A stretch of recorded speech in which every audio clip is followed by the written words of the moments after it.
بەڵام بەڕێزان سەبارەت بە هەواڵی برینداربوونی محەممەدی حاجی محمود سکرتێری حیزبی سۆسیالیستی دیموکراتی کوردستان ئێستا ڕاستەوخۆ لە سەریاڵی تەلەفۆن لەگەڵماندایە.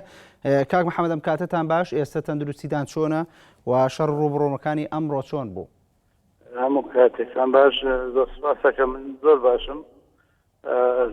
ئەوەی ئەمڕۆ سەرکەوتنێکی گەشت هاتووە، ئەویش بە تاکید بە سەرکەوتنی بە خوێن و بە قوربانیدان بەدەستێت.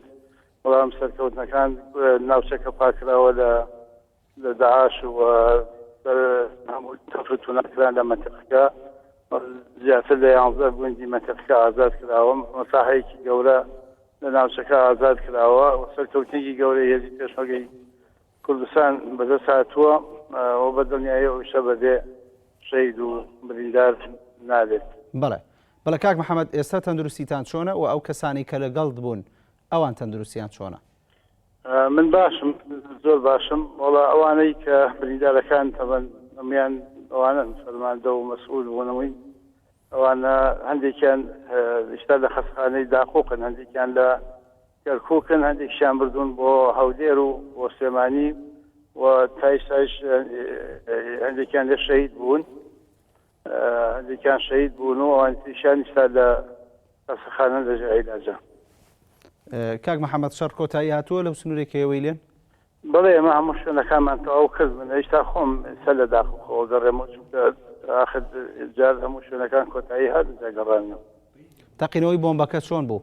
بە ڕێگەی سەرەکی ڕۆشتن؟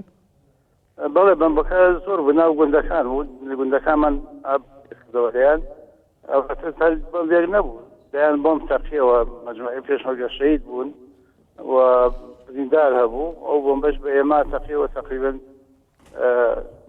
15 بریندارمان هەبوو. واتە تەقینەوەی بۆمبەکان پێکەوە بوون یاخود ناوبەناو بوو؟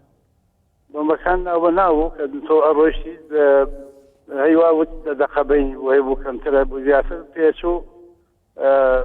ڕەنگە هەندێکی بە تەلەفۆن تەوقید بوو، ڕەنگە ئاگایان بوو بێ خۆیان، هەندێک شێر ئەوە بووە تەقیەوە.